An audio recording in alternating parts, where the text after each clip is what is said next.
কিয়ামতের দিন সর্বপ্রথম বান্দাকে আল্লাহ রাব্বুল আলামিন জিজ্ঞাসা করবেন কি বিষয় নিয়ে বলেন, আরো জোরে বলেন কি নিয়ে বলেন? নামাজ। আমার নবীর শেষ কথা ছিল দুনিয়া থেকে বিদায় হওয়ার আগে, কি বলেন? নামাজ। নামাজ ছাড়া যাবে না, নামাজকে বাদ দেওয়া যাবে না। আল্লাহ রাব্বুল আলামিন সুন্দর করে বলছেন, যারা নামাজকে অবহেলা করবে, নামাজ নিয়ে যারা অবহেলা প্রদর্শন করবে, তাদের জন্য ওয়াইল নামক দোজখ আছে।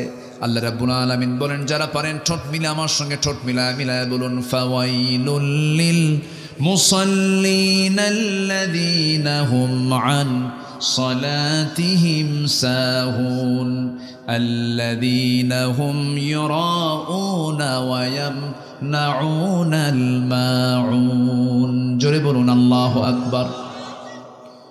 ওই সমস্ত লোকের জন্য ওয়াইল, ওই সমস্ত লোকের জন্য জাহান্নাম, যারা লোক দেখানো নামাজ পড়ে, নামাজও পড়ে কিন্তু লোক দেখানো, নামাজ পড়ে অবহেলা করে নামাজ পড়ে, তাদের জন্য জাহান্নাম। নামাজ যার নাই তার তেমনি জাহান্নাম। ঠিক আছে না? যারা লোক দেখানো নামাজ পড়ে তাদের জন্য কি? জাহান্নাম। যারা অবহেলা করে নামাজ পড়ে তাদের জন্য কি? জাহান্নাম। আর যারা নামাজ না পড়ে জান্নাতি। নামাজ পড়েও জাহান্নামে যাবে, আর নামাজ না পড়লে কই যাবে? সেখানে তো কোনো প্রশ্নই নাই। কোরআনকে প্রশ্ন করুন, কোরআন বলো জাহান্নামে যাওয়ার কারণগুলো কি কি? কোরআন বলে দিচ্ছে, মা সালাকাকুম ফি সাকার ক্বালু লাম নাকু মিনাল মুসাল্লিন ওয়া লাম নাকু নুতঈমুল মিসকিন। জাহান্নামবাসীকে বলা হবে, ও সাকারের অধিবাসী। সাকার একটা দোজখের নাম। দোজখের নাম মোট কয়টা বলেন? বলেন কয়টা? 7টা। মোট 7টা দোজখ, এর মধ্যে সাকার নামক একটা দোজখ। সাকারের অধিবাসীকে বলা হবে, ও সাকারের অধিবাসী, আজকে তোমরা সাকারে কেন, দোজখে কেন? তারা বলবে 4টা কাজ করে আসি নাই। কয়টা কাজ শুনবেন? আগ্রহ আছে? নাম্বার 1 হলো নামাজ। আজান শুনেছি খুব সুন্দর করে, মুয়াজ্জিন আজান দিয়েছে, আজান শুনেছি, মসজিদে যাই নাই, নামাজে আদায় হয় নাই, নামাজে হাজির হই নাই, আজকে সেই জন্য আজকে আমরা সাকার নামক দোজখে। তাহলে চিন্তা করে দেখুন, জাহান্নামে যাবার 1 নাম্বার কারণ হলো কি? ছেড়ে দেওয়া। বলেন নামাজ ছেড়ে দেওয়া। তাহলে আজকে আমার দেশে সবচেয়ে বড় অপরাধ কি হচ্ছে বলেন? কি ছেড়ে দেওয়া? নামাজ ছেড়ে দেওয়া। এই অপরাধটা বড়, সবচেয়ে বড় অপরাধ। এই চিন্তা কারো নাই, এই চিন্তা নিয়ে কেউ কথা বলে না। অথচ আল্লাহ রাব্বুল আলামিন বলছেন, রাষ্ট্র গঠন করবা, 4টা আইন দিচ্ছে। 1 নাম্বার আইন হলো তোমরা রাষ্ট্র গঠন করার সঙ্গে সঙ্গে জাহান্নাম থেকে বাঁচার জন্য জাতিকে নামাজের ব্যবস্থা করে দিবা। জোরে কোন সুবহানাল্লাহ। কার কথা? মোল্লার কথা না, আল্লাহর কথা। ইম্মাক্কান্নাহুম ফিল আরদি আকামুস সালাহ ওয়া আতাউয যাকাত ওয়া আমারু বিল মা'রুফ ওয়া নাহাউ আনিল মুনকার লিল্লাহি আকিবাতুল উমুর। জোরে বলি আল্লাহু আকবার। আমার বন্ধুগণ, এই জন্য নামাজ আমরা ছাড়ব না, নামাজ কি কখনো বাদ দেওয়া যাবে না।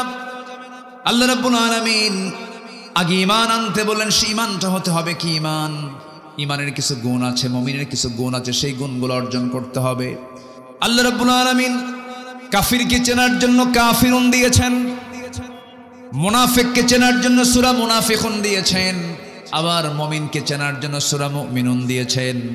যারা পারেন ঠোঁট মিলিয়ে বলুন, সওয়াব পাবেন। قد أفلح المؤمنون الذين هم في صلاتهم خاشعون والذين هم عن اللغو معرضون والذين هم للزكاة فاعلون والذين هم لفروجهم حافظون। প্রকৃত মুমিন কারা? 1 নম্বর হলো যারা নামাজটাকে অত্যন্ত খুশুর সঙ্গে আদায় করবে।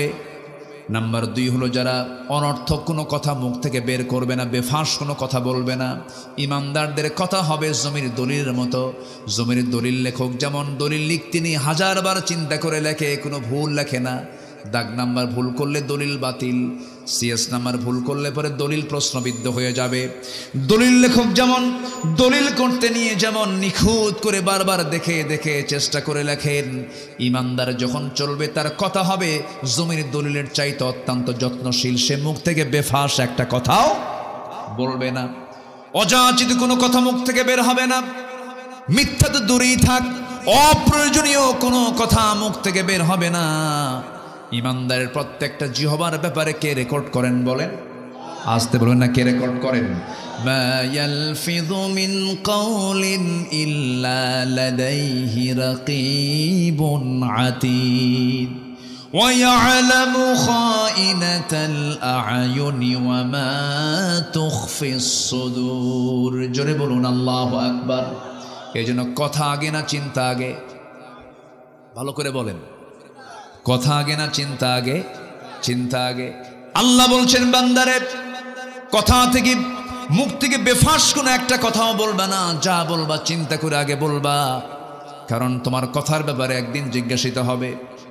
আল্লাহ রাব্বুল আলামিন সুন্দর করে বলেন, লাইসাল বিররা আন তুওয়াল্লু ফুজুহাকুম কিবালাল মাশরিকি ওয়াল মাগরিবি ওয়ালাকিন্নাল بر من آمن بالله واليوم الآخر والملائكة والكتاب والنبيين وآتى المال على حبه ذوي القربى واليتامى والمساكين وابن السبيل والسائلين وفي الرقاب وأقام الصلاة وآتى الزكاة والموفون بعهدهم إذا عاهدوا والصابرين في البأساء والضراء وحين البأس أولئك الذين صدقوا وأولئك هم المتقون জোরে বলুন আল্লাহু আকবার। আল্লাহ রাব্বুল আলামিন বলেন, ঠাকঠুক মেরে তুমি তোমার চেহারা কিবলামুখী করলে পূর্ব অথবা পশ্চিম দিক, কয়েকটা সেজদা মারলে আর ভাবতেছ আমি ইমানদার হয়ে গেছি। না না, শুধু চেহারা ঘুরালে ইমানদার হওয়া যায় না, পুণ্য হাসিল করা হয় না। প্রকৃতি ইমানদার হওয়ার জন্য, প্রকৃত পুণ্য লাভ করার জন্য তোমার এক নাম্বার কাজ হলো তোমাকে ঈমান আনতে হবে। ভালো করে কি আনতে হবে? ঈমান আনতে হবে আগে। কার প্রতি ঈমান আনতে হবে? আল্লাহ নিজে আবার ব্যাখ্যা দিচ্ছেন, নিজেই এক্সপ্লেন করছেন, তাফসীর করছেন। ওয়ালাকিন্নাল বিররা মান আমানা বিল্লাহ ওয়াল ইয়াউমিল আখির ওয়াল মালাইকাতি ওয়াল কিতাবি ওয়ান নাবিয়্যিন। কয়টা বলেন? কয়টা? শুধু একজনকে মানলাম, আল্লাহকে মানলাম, রাসূলকে মানলাম না, হলো না। রাসূলকে মানলাম, কিতাবকে মানলাম না, হলো না। আবার কিতাবকে মানলাম, শুধু নামাজে মানলাম, সমাজে মানলাম না, তাও হলো না। ঠিক কি না? কোরআন শুধু নামাজে মানবো, সমাজে মানবো না, এটা তো প্রতারণা, এটা ধোঁকাবাজি, কারসাজি এগুলো। কোরআন শুধু ধর্মীয় কিতাবের নাম নয়, কোরআন হচ্ছে complete and balanced code of life, পরিপূর্ণ ভারসাম্যপূর্ণ একটা জীবন ব্যবস্থা। অপূর্ণাঙ্গ না পূর্ণাঙ্গ? সব আছে এর মধ্যে। আপনি কি চান? এর মধ্যে ওষুধও আছে। সুবহানাল্লাহ বলবেন না? এমন ওষুধের তথ্য আছে যা পৃথিবীর কোন ওষুধ কোম্পানিতে নাই। এটা কিয়ামত পর্যন্ত কোন ওষুধ কোম্পানি ওষুধ বানাতেও পারবে না। বলবো? একটু বলি, শোনেন। পৃথিবীর কিয়ামত পর্যন্ত কোন মানুষ এই ওষুধ বানাতে পারবে না যা খুলনাতে উৎপন্ন হয়, সুন্দরবনে হয়। বলেন কি হয়? বলেন কি হয়? মধু। এই মধু পৃথিবীর কোনো ফার্মাসিউটিক্যাল কোম্পানি বানাতে পারবে? আসতে বলবেন না, পারবে? ক্ষমতা আছে কারো? কোনোদিন হবে না। কোরআন দেখেন কি তথ্য দেয়। আপনি শুধু যে ভাববেন যে কোরআন শুধু নামাজের কথা বলে, দেখেন কি তথ্য দিচ্ছে। 1973 সালে কার্ল ভন ফ্রিচ নামে একজন বিজ্ঞানী মৌমাছির উপরে সে গবেষণা চালায়। তিনি গবেষণা চালিয়ে গোটা পৃথিবীতে চাঞ্চল্য সৃষ্টি করেন এবং তিনি একটা বইও লেখেন। সে বইয়ের নাম হচ্ছে দ্য ড্যান্সিং বিজ। হ্যাঁ, তো উনি কিছুর তথ্য দেন, যে তথ্য তিনি দিয়েছেন, যে তথ্যের ভিত্তিতে তিনি নোবেল পুরস্কার পাইছেন, সেই তথ্য ১৫০০ বছর আগে কোরআন দিয়ে দিয়েছে। যেরকম সুবহানাল্লাহ। তাহলে বলেন উনি কি তথ্য দিয়েছেন না তথ্য পাচার করেছেন? তথ্য নিয়েছেন, এখান থেকে তথ্য নিয়েছেন, কোরআন থেকে নিয়েছেন। যেরকম তিনি সর্বপ্রথম ফটোগ্রাফির মাধ্যমে প্রমাণ করে দেখিয়েছেন মূলত ফিমেল ওয়ার্কার মধু সংগ্রহ করে, ফিমেল ওয়ার্কার বি যেগুলো, স্ত্রী মৌমাছি যেগুলো, সেগুলোই মধু সংগ্রহ করে, এটা তিনি নির্ণয় করলেন। অথচ ১৫০০ বছর আগে আল্লাহ রাব্বুল আলামিন ফিমেল ওয়ার্কার বি যে মধু সংগ্রহ করে তা কোরআনে বলে দিয়েছেন। এখানে আলেম উলামা আছেন, দেখেন আমি স্ত্রী মৌমাছির কথা আল্লাহ পাক কেমন করে বলেছেন।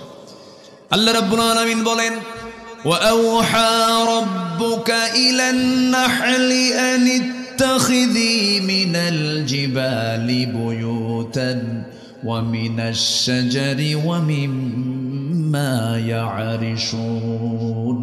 জোরে বলুন আল্লাহু আকবার। আল্লাহ মৌমাছিকে, আল্লাহ স্ত্রী মৌমাছিকে ইঙ্গিত করলেন, ওহী দিলেন, তাকে জানান দিলেন, আনিত্তাখিদি মিনাল জিবালি বুয়ুতান। আনিত্তাখিদি মুযাক্কার নয়, মুয়ান্নাসের সিগা, স্ত্রীলিঙ্গ, এটা মুয়ান্নাস না। আল্লাহ রাব্বুল আলামিন স্ত্রী মৌমাছিকে জানান দিলেন, তোমরা কি করো, বাসা বানাও পাহাড়ের পাদদেশে, গাছের ডালে ডালে। এই যে স্ত্রী মৌমাছিকে মৌচাক বানাতে বললেন, এই তথ্য ১৫০০ বছর আগে দিয়েছেন তিনি কে? আল্লাহ দিয়ে দিয়েছেন। কোরআন মানব রচিত নয়। আবার ওই বিজ্ঞানী প্রমাণ করতে গিয়েছেন, তিনি বলছেন যখন কোনো কর্মী মৌমাছি নতুন ফুলের বাগান অথবা উদ্যান খুঁজে পায়, তখন সে অন্য মৌমাছিদের সঠিক পথের দিক নির্দেশনা দেয়। কার্ল ভন ফ্রিজ এই নাচের নামটা দিয়েছেন ওয়াগল ড্যান্স, যা পৃথিবী জুড়ে সাড়া ফেলে। অথচ এই তথ্য কোরআনের কাছে অনেক পুরাতন। কোরআন আগে জানিয়ে দিচ্ছে, সুম্মা কুলি মিন কুল্লি সামারাতি ফাসলুকি সুবুলা রাব্বিকি যুলুলা। জোরে বলুন আল্লাহু আকবার। আল্লাহু আকবার বলেন। কোরআন কত আগে তথ্যগুলো দিয়ে দিচ্ছে। এরপরে আমরা যে মধুগুলো খাই, যে মধু পান করি, এই মধুটা বর্তমান সময়ে এসে বিজ্ঞানের নিখুঁতভাবে গবেষণা করে বের করেছেন, এই আসলে মধু বের হয় মৌমাছির পেট থেকে, মৌমাছির পেট থেকে বের হয়। এই আশ্চর্য তথ্যটি মহান রব্বুল আলামিন এই তথ্যটাও ১৫০০ বছর আগে দিয়েছেন। ইয়াখরুজু মিন বুতুনিহা, আছে না, يخرج من بطونها شراب مختلف ألوانه فيه شفاء للناس إن في ذلك لآية لقوم يتفكرون। জোরে বলুন আল্লাহু আকবার। আল্লাহ বলেন তার পেট থেকে এমন পানীয় বের হয় যা রং ভিন্ন ভিন্ন জাতে রয়েছে, মানুষের জন্য সমস্ত রোগের নিরাময়। নিঃসন্দেহে এতে নিদর্শন রয়েছে সেই কওমের জন্য যারা চিন্তা ফিকির করে। জোরে বলি সুবহানাল্লাহ। সম্মানিত ভাইয়েরা, সম্মানিত বন্ধুগণ, সুন্দরবন কাছে তো টের পান না। এই সুন্দরবনের যে মধু আর আমার আপনার ঘরের পাশে যে মধু, দিন রাত তফাৎ, কিন্তু ওটা ফ্রেশ বেশি, ওটা আরো বেশি কার্যকরী। আচ্ছা, এখানে 1 কেজি মধুর দাম কত? মাত্র 800-1200 কোনো মধু হয়? আচ্ছা ঠিক আছে, 2000-ই ধরেন, 1 কেজি মধু ধরেন 2000। কিন্তু 1 পাউন্ড মধু বানাতে, গবেষণায় এসেছে 1 পাউন্ড মধু বানাতে 550 মৌমাছিকে প্রায় 20 লাখ ফুলে ভ্রমণ করতে হয়। সুবহানাল্লাহ বলবেন না? এদের যদি দিন লেবার অনুযায়ী যদি না হতো তাহলে কি করতেন? কি কথা কি বুঝতেছেন আপনারা? পাখা তো নাই আমাদের, ওর তো পাখা আছে। আল্লাহু আকবার। 550 মৌমাছিকে প্রায় 20 লাখ ফুলে ভ্রমণ করতে হয়। সেখানে একটা কর্মী মৌমাছিকে ৮০,০০০ কিলোমিটার পথ অতিক্রম করতে হয়। ৮০,০০০ কিলোমিটার। অন্য একটা গবেষণার তথ্যে এসেছে প্রায় ১৪,৫০,০০০ কিলোমিটার পথ অতিক্রম করলে পরেই ১ পাউন্ড মধু বের হতে পারে, যা গোটা পৃথিবীকে ৩ বার প্রদক্ষিণ করা যাবে। গোটা পৃথিবী ৩ বার ঘোরা যাবে। এই পরিমাণ ভ্রমণ করতে হয় মৌমাছিকে, ৫৫০ মৌমাছিকে ১ পাউন্ড মধু তৈরি করার জন্য। এখন বলেন মধুর দাম কত? ১২০০, ১২০০, ১২,০০০, ১২ লাখ দাম দিতে পারবেন আপনি? আল্লাহু আকবার। আর সেই মধুর ভিতরে যারা ভেজাল দেয় তাদের ১০ বার ফাঁসি হওয়া দরকার, একবার না। আগের যুগের দাদারা হসপিটাল চেনে নাই। আগের যুগের দাদিরা চশমার জন্য দোকানে যায় নাই। যা খেয়েছেন ভেজাল মানুষও ছিল না, ভেজাল খাদ্যও ছিল না। এখন মানুষও ভেজাল, খাদ্যও ভেজাল। কোরআন তো শেফা। কোরআন পড়লে, কোরআন মানলে অসুখও হবে না। বলি আলহামদুলিল্লাহ, জোরে বলি আলহামদুলিল্লাহ। আবার দেখেন এই মৌচাকের মধু যেন নষ্ট না হয়। এই মৌচাকের ভিতরে স্বাভাবিক তাপমাত্রা হচ্ছে ৩৫ ডিগ্রি সেলসিয়াস। ৩৫ degree Celsius. ধরেন এখন আমাদের এখানে তাপমাত্রা আছে, আজকে একটু গরম বেশি, ২৫-২৬ হবে। ২৫-২৬ ডিগ্রি সেলসিয়াস যদি তাপমাত্রা হয়, মৌচাকের ভিতরে নরমালি তাপমাত্রা থাকতে হবে মধুগুলোকে ঠিক রাখার জন্য ৩৫ ডিগ্রি সেলসিয়াস। যদি কখনো তাপমাত্রা এর কম ৩০ ডিগ্রিতে নেমে আসে, তখন মৌমাছিগুলো সবাই একত্রিত হয়ে তাদের ডানাগুলো ঝাঁপায়া বারবার নড়ায়া তাপমাত্রা বাড়ায় ফেলে। জোরে বলি সুবহানাল্লাহ। আচ্ছা, আবার যদি তাপমাত্রা বেশি হয়ে যায়, তখন ওদের পাখাটা উল্টা করে আবার ঝাপড়ায়, উল্টা করে, যেন তাপমাত্রাটা যেন বাহির থেকে কিছু বাতাস ঢুকে যেন তাপমাত্রা ৩৫-এ চলে আসে। কেউ তো সুবহানাল্লাহ বললেন না। সব তথ্য কোথায় আছে বলেন তো? বলেন কোন কোথায় আছে? কোথায় আছে? এই তো প্রাণী গেল, আকাশ নিয়ে আল্লাহ রাব্বুল আলামিন কথা বলেছেন। আমি কাতার থেকে বছর ২ আগে আসতেছিলাম, দোহা থেকে আমি ঢাকা আসতেছি। তো কাতার এয়ারওয়েজে আমি উঠে বিমানে উঠি, এরকম মনে হয়নি কখনো। দিনের বেলা, দুপুরবেলা 11টার দিকে বিমান আমার, তখন আকাশে আমি নিচের দিকে মেঘমালার দিকে তাকালাম। যতদূর চোখ যায় শুধু মেঘের বিশাল স্তর। তো ভাবলাম যে বিশাল এই যে মেঘমালার কি ওজন আছে নাকি? আমি জানতাম না। ওরে এটা আবার কি? এটা কি ক্রিকেট খেলতেছে নাকি? ও মাশাআল্লাহ, একটা অটিস্টিক মানুষ। হ্যাঁ, কর্মের প্রতি তার কি আগ্রহ! মাশাআল্লাহ। এর তো বাদাম সবগুলো একসঙ্গে নিয়ে ওর দাম দেওয়া দরকার। যে একজন নেন না, একজন নেন, একজন নিয়ে তাকে দিয়ে দেন। জি আমার বন্ধুগণ, তো আমি আসতেছিলাম, মেঘগুলো দেখে ভাবলাম যে এর ওজন আছে নাকি। একটু সার্চ করলাম, একটু গবেষণায় চলে গেলাম। বিজ্ঞান বলছে কিছু কিছু মেঘমালা আছে, কিউমুলিনুম্বাস নামে কিছু মেঘমালা আছে, যাদের ওজন হলো শুধু মন না, ton ton, lakh lakh ton ওজন। জোরে বলি সুবহানাল্লাহ। ঝুলাই রাখছেন কে? কার উপরে? শূন্যের উপরে। কার মাথার উপরে? বলেন কার মাথার উপরে? একটু হুঁশ হয় না? আমাদের হুঁশ হবে কোন দিন? একটা দিনের জন্য কি আল্লাহ তাআলা কখনো একটা মেঘখণ্ড, মেঘমালা ফেলে দিয়েছেন? যদি আল্লাহ পাক মাঝে মাঝে এরকম করে ফেলতেন, কেউ কি বিল্ডিং বানাতো? বিল্ডিং বানাতে আরেক বিপদ হয়ে যেত। একটা দিন মিসিং হলো না। আবার এই মেঘমালা আল্লাহ রাব্বুল আলামিন বায়ু প্রবাহের মধ্য দিয়া উড়ায় নেন, ঘোরায় নেন। আবার যখন পানিগুলো জমিন থেকে তোলেন, ওয়াটার সাইকেল অনুযায়ী পানি চক্র আকারে। আল্লাহ কোরআনে মেটেরোলজিক্যাল সায়েন্স নিয়ে কথা বলেছেন, আবহাওয়া বিজ্ঞান নিয়ে কথা বলেছেন। আবহাওয়া বিজ্ঞান 19 শতক 20 শতকে সে তথ্য দিয়েছে, 1500 বছর আগে কোরআন সেই তথ্য আগিয়ে দিয়েছে। জোরে করে সুবহানাল্লাহ। আমার বন্ধুগণ, এই যে মেঘগুলো আমরা দেখি, আজকেও সারাদিন মেঘ মেঘ ভাবছিল। এই যে মেঘ জমিন থেকে আল্লাহ রাব্বুল আলামিন তুলে নিয়েছেন, তুলে নেন ওয়াটার সাইকেলের মধ্য দিয়া, পানি চক্রের মধ্য দিয়া। আমার আপনার বাড়ির সামনের ময়লা পানিগুলোকে ফিল্টারিং করে, সমুদ্রের লবণ পানিকে ফিল্টারিং করে লবণগুলো রেখে দিয়া মিঠা পানি আকাশে উঠায় নেন। সেই পানি আকাশে উঠায় নেওয়ার পরিমাণ এক বছরে প্রায় 513 ট্রিলিয়ন টন। জোরে কোন সুবহানাল্লাহ। 513 trillion ton, trillion million billion না, 513 ট্রিলিয়ন টন পানি জমিন থেকে তোলেন।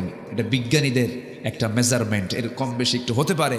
তাহলে এই পানি সিস্টেম যদি এরকম না করে আল্লাহ যদি মানুষকে দায়িত্ব দিতেন, তাহলে গোটা দুনিয়া শুধু পাইপ দিয়েই ভরা থাকতো। কি দিয়ে ভরা থাকতো? কোন পাইপ দিয়া। আর আল্লাহ তাআলা কি সুন্দর করে এমন ফিল্টার দিয়েছেন, সেই ফিল্টার দেখাও যায় না। কি উন্নত প্রযুক্তি আল্লাহ তাআলার। জমিন থেকে পানি তুলতেছেন, লবণ রেখে দিয়া, পচা আবর্জনা রেখে দিয়ে সুন্দর ফ্রেশ পানি তুলতেছেন। আল্লাহু আকবার বলেন। কে চালান? আসতে বল, কে চালান? কি পরিমাণ পানি তোলেন? যে পরিমাণ পানি বৃষ্টি আকারে আসে। বিকাদারিন, বিমাইন বিকাদারিন। আল্লাহ পাক পরিমাণ মতো পানি তোলেন, অপরিমাণ মতো না। জোরে বলি সুবহানাল্লাহ। কার অবদান? আসতে বলবেন না, কার অবদান? আল্লাহ। এরপরে আল্লাহ রাব্বুল আলামিন লোহা নাজিল করেছেন। কি নাজিল করেছেন বলেন তো? লোহা। এই লোহা আমরা জানি যে এই লোহাটা কোন জায়গা থেকে আসছে। আমাদের ধারণা হয়তো পৃথিবীতেই ছিল না। এই লোহার অবস্থান পৃথিবীতে নয়। এই লোহা একচুল পরিমাণ লোহা পৃথিবীর কেউ বানাতে পারে নাই। লোহাটা সম্পূর্ণ কার? আসতে বলবেন না, কার? লোহা নামে একটা সূরা আছে, তার নাম কি বলেন? হাদিদ। মৌমাছি নামে একটা সূরা আছে, তার নাম কি? নাহাল। তাহলে মৌমাছি বললাম, এখন হাদিদে আসেন লোহা। এটা সূরার নামকরণ করা হয়েছে, মানে কি বহু তথ্য এর মধ্যে আছে। পৃথিবীতে যেটাই করতে যাবেন আগে কি দরকার? কি দরকার বলেন? লোহা দরকার কিনা বলেন? এই মেটাল ছাড়া কিছু হবে? হবে না। এই লোহা, আধুনিক বিজ্ঞান বলতেছে লোহার সৃষ্টি পৃথিবীতে নয়। লোহা এসেছে বহির জগৎ থেকে, অর্থাৎ আকাশ থেকে। কারণ পৃথিবীর পরিবেশ লোহা উৎপাদনের জন্য অনুপযোগী। কেননা সূর্যের তাপমাত্রা লোহা উৎপাদনের জন্য যথেষ্ট নয়। সূর্যের কেন্দ্রের তাপমাত্রা 15 মিলিয়ন ডিগ্রি সেলসিয়াস। সূর্যের কেন্দ্রের তাপমাত্রা, সূর্যের যে সেন্টার, সেই কেন্দ্রের তাপমাত্রা হচ্ছে 15 মিলিয়ন ডিগ্রি সেলসিয়াস। সূর্য। কেউ তো আল্লাহু আকবার বললেন না। মানুষের কি ক্ষমতা আছে সূর্যের কাছে যাওয়ার? ক্ষমতা আছে? আচ্ছা। আর সূর্যের পৃষ্ঠে অর্থাৎ ফটোস্ফিয়ারের তাপমাত্রা হচ্ছে 5.5 থেকে 6,000 ডিগ্রি সেলসিয়াস। অথচ লোহা উৎপাদনের জন্য আনুমানিক দরকার হচ্ছে 5 বিলিয়ন ডিগ্রি সেলসিয়াস। লোহা উৎপাদন করতে গেলে যে তাপমাত্রা লাগবে, সে তাপমাত্রার পরিমাণ হলো 5 বিলিয়ন ডিগ্রি সেলসিয়াস। বিজ্ঞানীদের ধারণা কোন সুপারনোভা থেকে বিস্ফোরণ হয়ে এই লোহা এই দুনিয়ায় তার আগমন ঘটতে পারে। মহান রব্বুল আলামিন আজ থেকে 1500 বছর আগে লোহা যে নাজিল করেছেন তা জানিয়ে দিয়েছেন। সুবহানাল্লাহ বলবেন না? আল্লাহ রব্বুল আলামিন বলেন, وَأَنزَلْنَا الْحَدِيدَ فِيهِ بَأْسٌ شَدِيدٌ وَمَنَافِعُ لِلنَّاسِ। সূরাতুল হাদিদ আয়াত নাম্বার 25। আল্লাহ রাব্বুল আলামিন বলছেন, আমি লোহাটা আকাশ থেকে নাজিল করেছি। জোরে বলি সুবহানাল্লাহ। তাতে রয়েছে ফিহি বাসুন শাদীদ, তাতে রয়েছে প্রচন্ড শক্তি। ওয়া মানাফিউ লিন-নাস, এবং মানুষের জন্য অনেক উপকার। উপকার আছে না নাই? আবার এই লোহা দিয়া যদি আকাম কুকামও করে তারও সুযোগ আছে না নাই? আসতে বলবেন না, আছে না নাই? আচ্ছা, আপনি বড় আলেম, ভালো কোনো ব্যক্তিকে পাহারা দিবেন, তার পাহারার জন্য অস্ত্রের দরকার আছে না নাই বলেন তো? অস্ত্র নিয়ে দাঁড়ায় থাকলেন, সে অস্ত্র ভালো মানুষের উপকারে আসছে। আবার এই অস্ত্রই যদি আপনি, অর্থাৎ শিশুর হাতে আপনি যদি চাকু তুলে দেন আপেল কাটার জন্য, সে কি আপেল কাটবে না হাত কাটবে? হাত কাটবে। সে আপেলের, তখন আপনি কিন্তু ওই ছুরি দিয়ে আপনি আপেলই কাটবেন, আপনি হাত কাটবেন না। তো আজকে এই যে লোহাটা আল্লাহ পাক দিয়েছেন, এই লোহাটার উপকারিতা প্রত্যেকটা কাজেই প্রয়োজন। আল্লাহ পাক এই জন্য এই মেটাল নামে একটা সূরা নাজিল করেছেন। তাহলে এখন বলুন, কোরআন কি শুধু ধর্মীয় কিতাব না সব কিছু বলে? বলেন, কোরআন কি শুধু এক কথা বলে না সব কথা বলে? সব কথা বলে। কি চান আপনার মধ্যে? শুধু আমি যদি সায়েন্স নিয়ে কথা বলতে যে গোটা রাত যাবে, শেষ হবে না। সম্মানিত ভাইয়েরা, আসুন আমরা সেই জায়গায় চলে যাই যেখানে আমি তেলাওয়াত দিয়ে শুরু করেছিলাম। 6টা কাজ করলে পরে আমরা সত্যবাদীর সার্টিফিকেট পাবো এবং মুত্তাকির সার্টিফিকেট পেয়ে যাব। এর মধ্যে 1 নাম্বার হলো আমরা ঈমান আনবো কার উপরে? মোট কয়টা ঈমানের ক্লাস? মোট কয়টা? 5টা। মনে আছে না?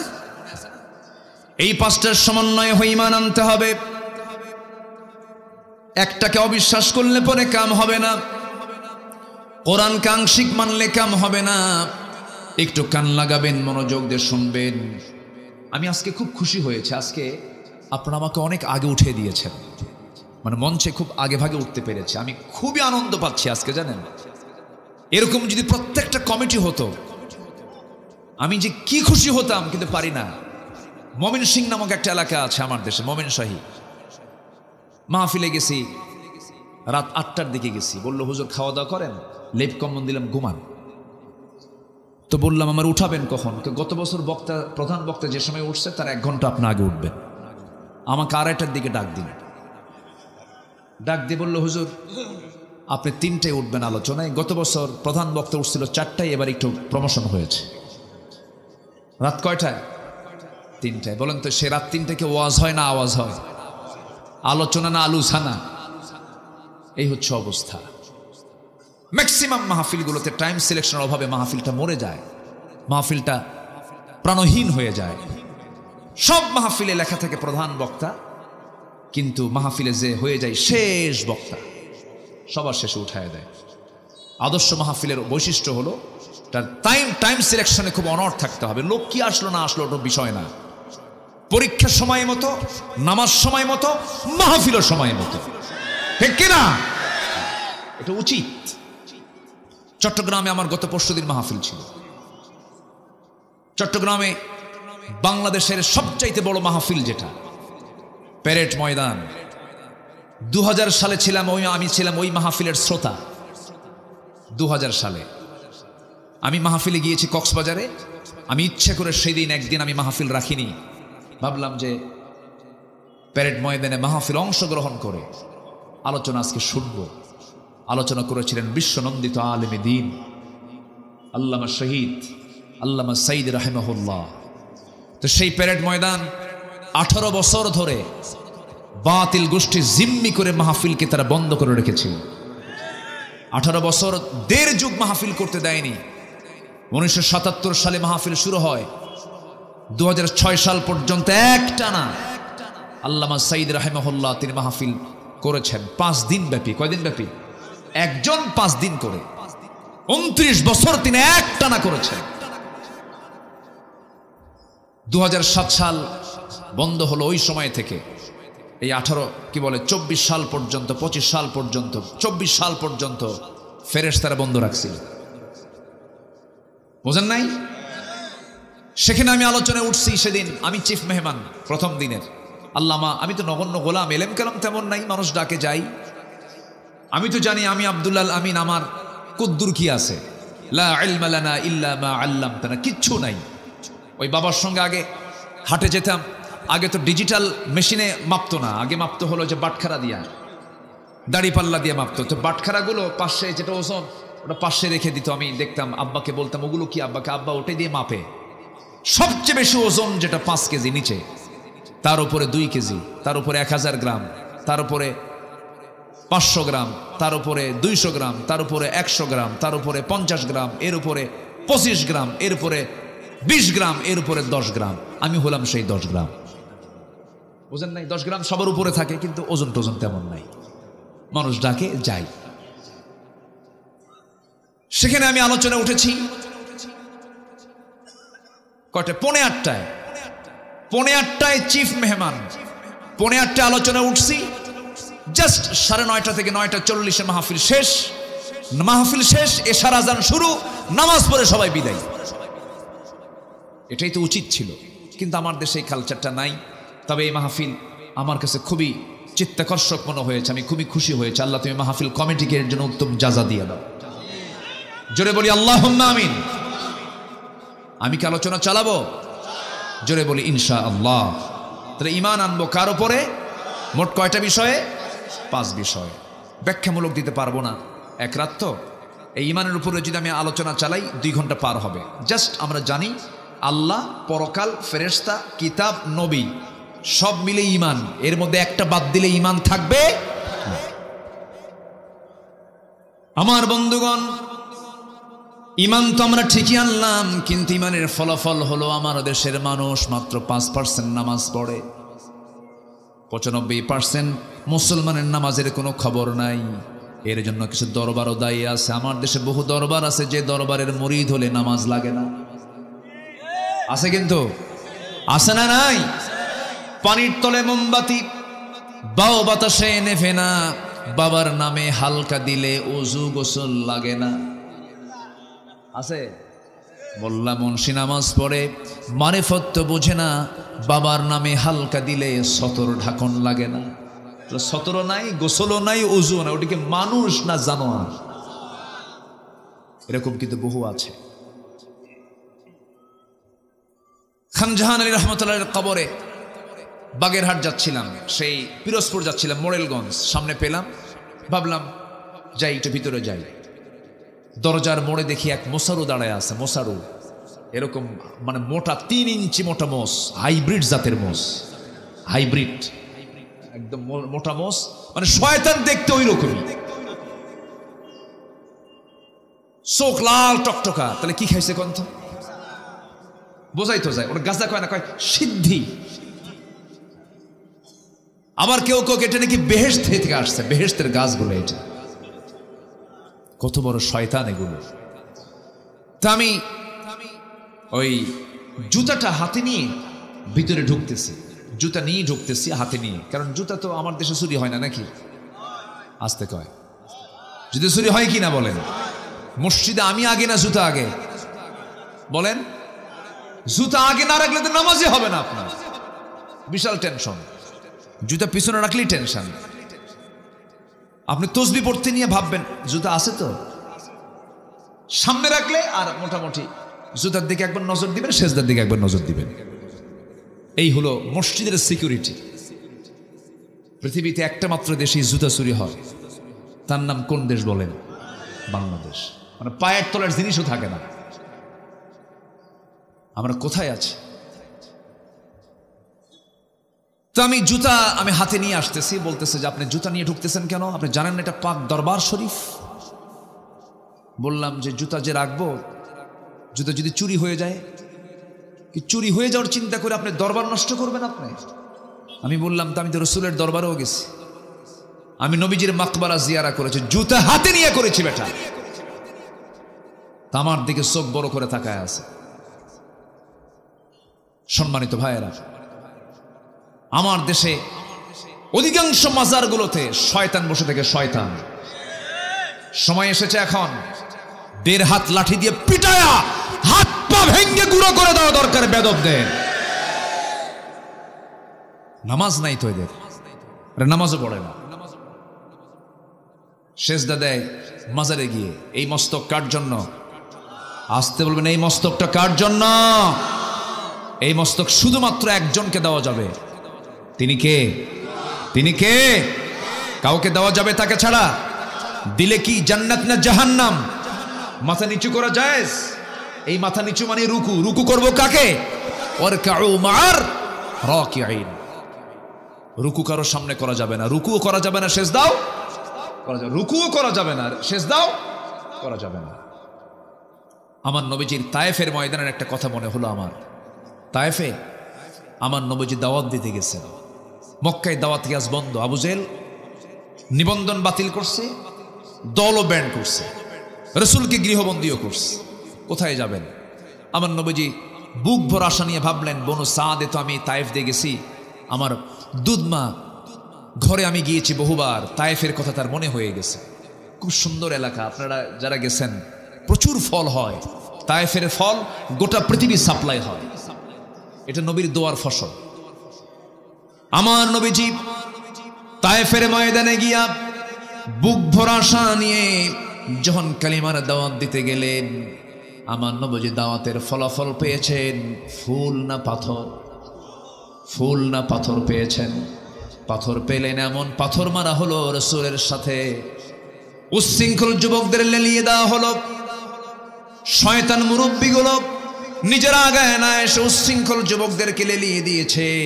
চোকা চোকা পাথর হাতের মধ্যে নিয়ে শত শত যুবক আমার রাসূলকে পাগল মনে করে পাথর মারা শুরু করে দিয়েছে। নবীজির হাতের মধ্যে হাত ঢুকলে পরে তুলার মতো নরম যে হাত ছিল নবীজির কোমল দেহে, পাথরগুলো যখন গিয়ে পড়ল, ফিনকি দিয়ে রক্ত পড়া শুরু হয়ে গেছে। যে নবীজি রাস্তায় হাঁটলে পরে দিনের বেলা সূর্যের কিরণে নবীজি যেন না ঘেমে যান, আল্লাহ পাক সূর্যের নিচে মেঘখণ্ড সবসময়ের জন্য রেখে দিতেন। সেই নবীজির দেহে পাথর মারতে মারতে রক্তাক্ত হয়ে পড়লেন রাসূল, জমিনে লুটিয়ে পড়লেন, নবীর পাশে কেউ নাই, সেন্সলেস হয়ে গেলেন। মালাকুল জিবাল এসে, পাথরের ফেরেশতা এসে বলতেছে, ইয়া রাসূলুল্লাহ, এই যে দুই দিকের পাহাড় দেখা যায়, চাপা দিয়া শেষ করে দেব, আপনি শুধু অর্ডার করুন।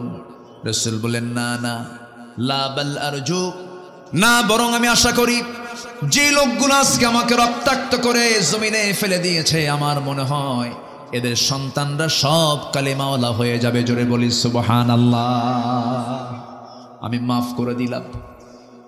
নবীজি সেই জায়গা থেকে বের হলেন। 3 দিন 4 দিন তিনি খান নাই, পেটে কোনো খাবার যায় নাই, পানিও যায় নাই। আমার নবীজি দৌড় মারা শুরু করলেন যেন তারা আবার না অ্যাটাক করতে পারে। সামনের দিকে যেতে যেতে সিরাত ইবনে হিশাম গ্রন্থে এসেছে, সামনে একটা আঙ্গুর বাগান পেলেন, আঙ্গুর বাগানের ভিতরে ঢুকে পড়লেন। আমার নবীজি মাথা চক্কর মেরে আর পারলেন না, রক্ত শূন্যতায় ভুগছেন, দেহ থেকে রক্ত ঝরেছে। আমার নবীজি যখন তিনি জমিনে লুটিয়ে পড়লেন, চিত হয়ে পড়ে গেলেন, ওই আঙ্গুর বাগানের একজন কেয়ারটেকার দূর থেকে লক্ষ্য করেছে কে যেন আসলো, ভিতরে পড়ে গেছে। সামনে গিয়ে দেখে আমার নবীজির শরীর থেকে রক্ত এখনো ঝরতেছে। ওই কেয়ারটেকারের মধ্যে মায়া হলো, দয়া হলো, এত সুন্দর চেহারার মানুষ তো কোনোদিন দেখি নাই, সুন্দর চেহারার মানুষ, দয়া হলো, মায়া হলো। আঙ্গুর বাগান থেকে থোকা থোকা কয়েকটা আঙ্গুর হাতের মধ্যে পেড়ে নিয়া চিপে চিপে চিপে চিপে মোটে 1 গ্লাস আঙ্গুরের রস তৈরি করে নবীর সামনে দিয়ে বলছে, যুবক, এই রসটা পান করো, নচেত তুমি মরে যাবে, জীবনের শক্তি তুমি হারিয়ে ফেলবে। আমার নবীজির হাতে যখন দেওয়া হলো, কাপা কাপা হাতে আমার নবীজি 1 গ্লাস আঙ্গুর নিলেন, বিসমিল্লাহ বলে 3 ঢোকে পান করলেন। 3 ঢোকে পান করার পরে আমার নবীজি মুস্কি হাসি মেরে চোখটা খুলে ওই যুবকের দিকে তাকায় বলছেন, যুবক, তোমার নামটা তো আদ্দাস, তাই না?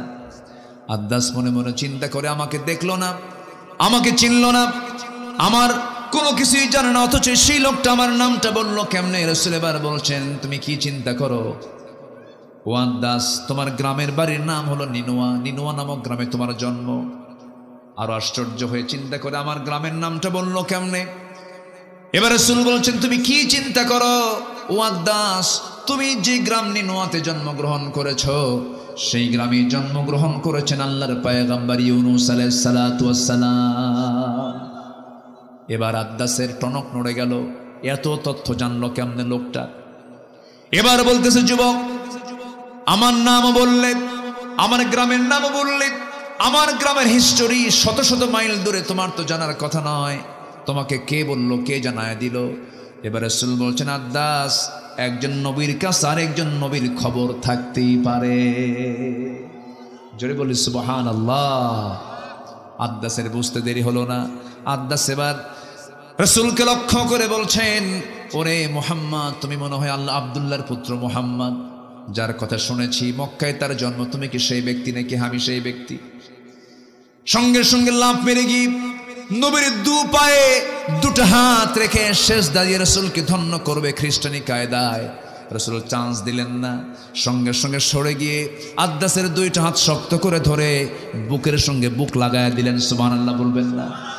বিশ্বনবী সেজদা নিয়েছেন, আর এই বদমাইশরা সেজদা নেয়, হাত পা ভেঙে গুঁড়া করে দেওয়া দরকার। আমার নবীজি বললেন, আদ্দাস ওঠো। বুকের সঙ্গে বুক লাগায়া দিলেন আর বললেন, তুমিও বান্দা আমিও বান্দা। আল্লাহু আকবার। তুমিও বান্দা আমিও বান্দা। আমার কাছে ওহী আসে আর তোমার কাছে ওহী আসে না।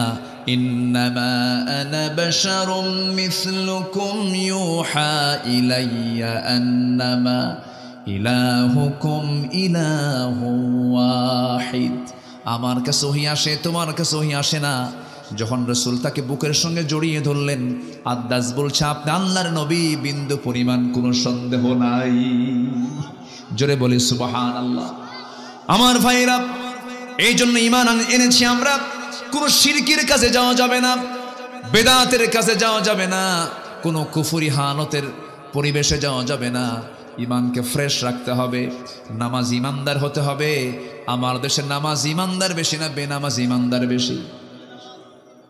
বেনামাজি ঈমানদার, কিন্তু ঠিক আছে, বেনামাজি ঈমানদার না। কেমনে কি বলবো বলেন, বলাই তো মুশকিল। বেনামাজি ঈমানদার নাকি? জটিল ব্যাপার না?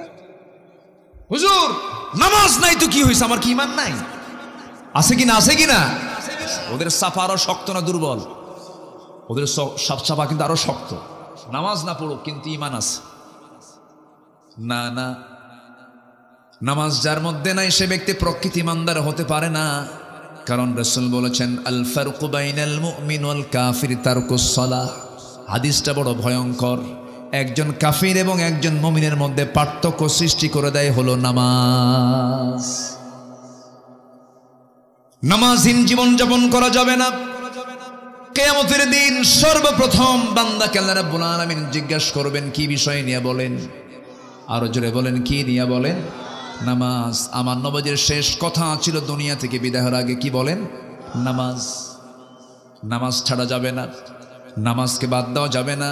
আল্লাহ রাব্বুল আলামিন সুন্দর করে বলছেন, যারা নামাজকে অবহেলা করবে, নামাজ নিয়ে যারা অবহেলা প্রদর্শন করবে, তাদের জন্য ওয়াইল নামক দোজখ আছে।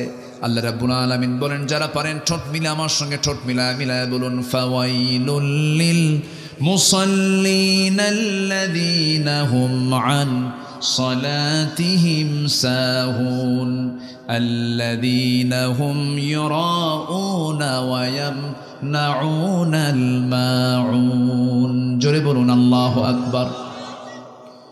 ওই সমস্ত লোকের জন্য ওয়াইল, ওই সমস্ত লোকের জন্য জাহান্নাম, যারা লোক দেখানো নামাজ পড়ে, নামাজও পড়ে কিন্তু লোক দেখানো নামাজ পড়ে, অবহেলা করে নামাজ পড়ে, তাদের জন্য জাহান্নাম।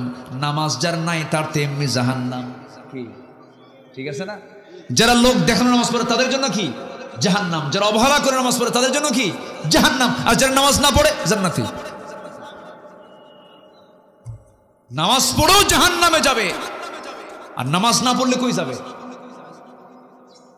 সেখানে তো কোনো প্রশ্নই নাই। কোরআনকে প্রশ্ন করুন, কোরআন বলো জাহান্নামে যাওয়ার কারণগুলো কি কি? কোরআন বলে দিচ্ছে, মা সালাকাকুম ফি সাকার ক্বালু লাম নাকু মিনাল মুসাল্লিন ওয়া লাম নাকু নুতঈমুল মিসকিন। জাহান্নামবাসীকে বলা হবে, ও সাকারের অধিবাসী। সাকার একটা দোজখের নাম। দোজখের নাম মোট কয়টা বলেন? বলেন কয়টা? 7টা। মোট 7টা দোজখ। এর মধ্যে সাকার নামক একটা দোজখ। সাকারের অধিবাসীকে বলা হবে, ও সাকারের অধিবাসী, আজকে তোমরা সাকারে কেন, দোজখে কেন? তারা বলবে, 4টা কাজ করে আসি নাই। কয়টা কাজ শুনবেন? আগ্রহ আছে? নাম্বার 1 হলো নামাজ। আজান শুনেছি খুব সুন্দর করে, মুয়াজ্জিন আজান দিয়েছে। আজকে মাগরিবের নামাজ এখানে নতুন মসজিদে পড়েছি। যেখানে মসজিদ হয়েছে না একটা, মাগরিবের নামাজ, এটা প্রথম নামাজ হয়েছে না? প্রথম মাগরিবের নামাজ আজকে হয়েছে, বলি আলহামদুলিল্লাহ। আজান হয়েছে, আজান শুনেছি, মসজিদে যাই নাই, নামাজে আদায় হয় নাই, নামাজে হাজির হই নাই। আজকে সেই জন্য আজকে আমরা সাকার নামক দোজখে। তাহলে চিন্তা করে দেখুন, জাহান্নামে যাবার 1 নাম্বার কারণ হলো কি? ছেড়ে দেওয়া। বলেন, নামাজ ছেড়ে দেওয়া। তাহলে আজকে আমার দেশের সবচেয়ে বড় অপরাধ কি হচ্ছে বলেন? কি ছেড়ে দেওয়া?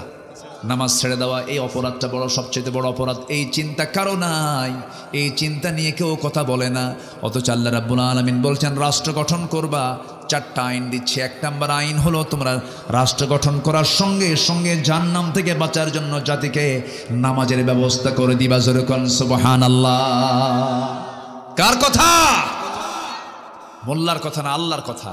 ইম্মাক্কান্নাহুম ফিল আরদি আকামুস সালাহ ওয়া আতাউজ যাকাহ ওয়া আমারু বিল মা'রুফ ওয়া নাহাউ আনিল মুনকার লিল্লাহি আকিবাতুল উমুর। জোরে বলি আল্লাহু আকবার। আমার বন্ধুগণ, এই জন্য নামাজ আমরা ছাড়বো না। নামাজ কি কখনো বাদ দেওয়া যাবে না। আল্লাহ রাব্বুল আলামিন আগে ঈমান আনতে বললেন, সেই ঈমানটা হতে হবে কি ঈমান? ঈমানের কিছু গুণ আছে, মুমিনের কিছু গুণ আছে, সেই গুণগুলো অর্জন করতে হবে। আল্লাহ পাক সূরা মুমিনুন দিয়েছেন। আমি কি শেষ করে দেব নাকি? এই যে উঠলো কেন এই লোকটা, কি ব্যাপার কি? হ্যাঁ বসছে তো, হ্যাঁ বসেন বসেন না, উঠি।